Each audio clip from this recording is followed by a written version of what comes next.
என்ன முடிவெடுத்திருக்கீங்க ஸ்வாதி? அந்த விஷயத்தை தெரிஞ்சுக்கதான் கால் பண்ண. இல்ல, இந்த சான்ஸ நான் பயன்படுத்திக்கிறதா இல்ல. ஏன் இப்படி சொல்றீங்க? உங்க வாய்ஸ் சூப்பரா இருக்கு. அதை விட உங்க வாய்ஸ் திலீப் குமார் சாருக்கு ரொம்ப பிடிச்சிருக்கு. நேர்லயே வந்து பார்க்க சொல்லிருக்காரு.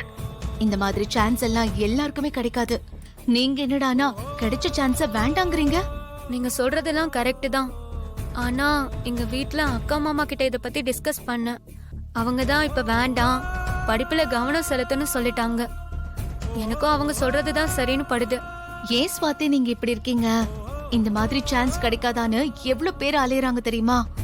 அதுலயும் திலீப் குமார் சார் மியூசிக்ல பாட நீ நானு தவம் கிடக்குறாங்க. நீங்க கிடைச்ச சான்ஸ மிஸ் பண்றீங்க. உங்க அக்காவும் மாமாவும் ஏதோ தெரியாம பேசிட்டு இருக்காங்க. நீங்க ஒரு தடவை அவங்களுக்கு தெரியாம திலீப் குமார் சாரை வந்து பார்த்து ஒரு தடவை பாடி காமிச்சிட்டு போங்க. ஒருவேளை உங்க வாய்ஸ் அவருக்கு பிடிச்சிருந்து சான்ஸ் கொடுத்தாருன்னா அப்புறம் உங்க அக்கா மாமா கிட்ட சொன்னா அவங்க ரொம்ப சந்தோஷப்பட போறாங்க. நீங்க அப்புறம் பாட ஆரம்பிச்சீங்கன்னா உலகமே உங்களை பாராட்டும். பணம், பேர், புகழ் எல்லாமே உங்களை தேடி வரும். ஆரம்பத்துல இந்த மாதிரி தடங்கள்லாம் வரதான் செய்யும். அதெல்லாம் மீறிதான் சாதிக்கணும். என்ன ஸ்வாதி அமைதியா இருக்கீங்க? எனக்கு என்ன சொல்றதுன்னே தெரியல. நீங்க சொல்ற விஷயங்களும் கரெக்டா தான் இருக்கு. பெரிய பாடகியா வரணும், நிறைய சாதிக்கணுங்கிறது தான் என்னோட கனவு, ஆசை, லட்சியம் எல்லாம். அப்படியே தயங்குறீங்க? ஒரு தடவை வந்து மியூசிக் டைரக்டரை பாருங்க. அதுதான் உங்க ஃபியூச்சருக்கு நல்லது. யோசிச்சுக்கிட்டே இருந்தா குழப்பமா தான் இருக்கும். நீங்க என் நல்லதுக்கு தான் இவ்வளவு தூரம் சொல்றீங்க. சரி, நான் வரேன். குட்.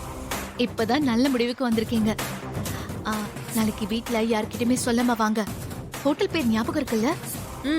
அதான் ஸ்ருதி இன்டர்நேஷனல்னு சொன்னீங்களே, ஞாபகம் இருக்கு. சரி, மறக்காம மார்னிங் 9 o'clock வந்துருங்க. மியூசிக் டைரக்டரை மீட் பண்ணிடலாம். கண்டிப்பா வந்துடுறேன். சரிம்மா.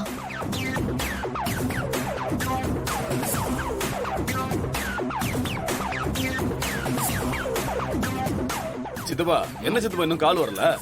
வருண்டா மவனே, போன வேலை முடிய வேண்டாமா? அவசரம் உனக்கு. வாடாவா. சித்தப்பா, ஒண்ணு கால் பண்றா. பேசு. சொல்லு பூர்ணா. சார், எல்லாம் சந்தோஷமான விஷயம்தான்.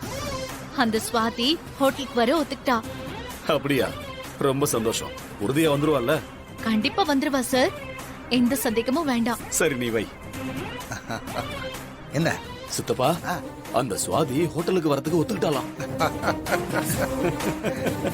ரொம்ப சந்தோஷம்டா மவனே. நாளைக்கு அவளை வச்சு மொத்த குடும்பத்தையும் எப்படி அவமானப்படுத்த போறேன்னு பாரு. சித்தப்பா, அப்படி என்னதான் சித்தப்பா பண்ண போற? அத நாளைக்கு சொல்றேன் மவனே. இன்னைக்கே சொன்னா சஸ்பென்ஸ் போயிரும்ல.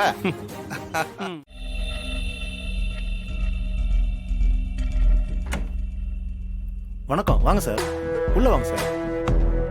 உட்காருங்க, உட்காருங்க சார். என்னடா நீ மட்டும்தான் இருக்க? உன் கூட்டாளி எங்க? வேலையா வெளியே போயிருக்கேன் சார், வந்துருவான் சார். டேய், நான் சொன்னதெல்லாம் ஞாபகத்துல இருக்குல்ல? இருக்கு சார், ஞாபகத்துல இருக்கு சார். இது பாரு, இன்னும் கொஞ்ச நேரத்துல அந்த சுவாதிங்கிற பொண்ணை நம்மால் பூர்ணா கூட்டிட்டு வந்துருவா. அந்த சுவாதிக்கு முன்னாடி நீ தான் மியூசிக் டைரக்டரா நடிக்கணும். சரிங்க சார். இது பாரு, அவளுக்கு டவுட் வராத மாதிரி நடிக்கணும். அப்புறம் அவகிட்ட மியூசிக் சம்பந்தமா ஏதாவது பேசிக்கிட்டு கூல் ட்ரிங்க்ஸ்ல போதை மருந்த கலந்து நீ கொடுக்கணும். Okay sir. சரியா? அவ போதையாகி மயக்கமானதும் நீ எனக்கு போன் பண்ணி சொல்லு.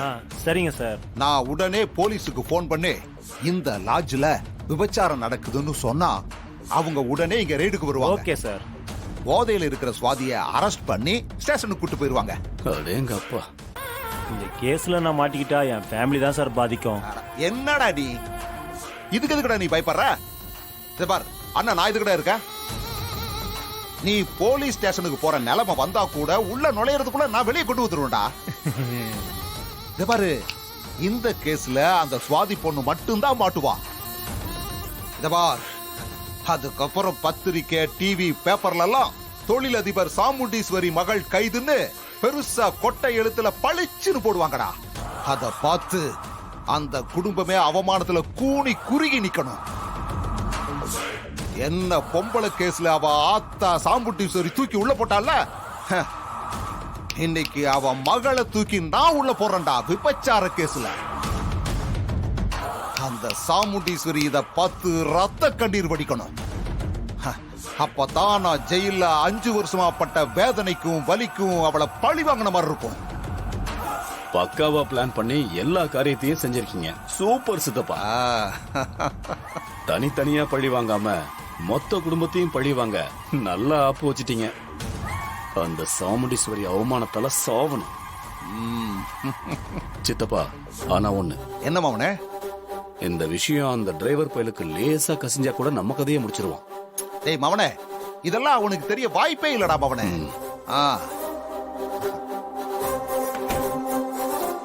டேய், நீ எங்கடா போயிட்டு வர? ஒரு சின்ன வேலைண்ணே, அதான் வெளியே போயிட்டு வரேன். இந்த பார், இனிமே நீ எங்கேயும் போக கூடாது. அந்த பொண்ணு வர நேரமாச்சு. சரிண்ணே, இனிமே வெளியே போக மாட்டேன். ஏண்டா, அது அந்த மியூசிக் இன்ஸ்ட்ருமெண்ட் எல்லாம் ஏற்பாடு பண்ணி வச்சிருக்கீங்கல்ல? ஏன்னா அவ வந்து பார்க்கும்போது உங்களெல்லாம் மியூசிக் டைரக்டர் நம்பணும்டா. அண்ணே, அங்க பாருங்கண்ணே, தபேலா ஹார்மோனி போட்டியெல்லாம் வச்சிருக்கேண்ணே. ஆ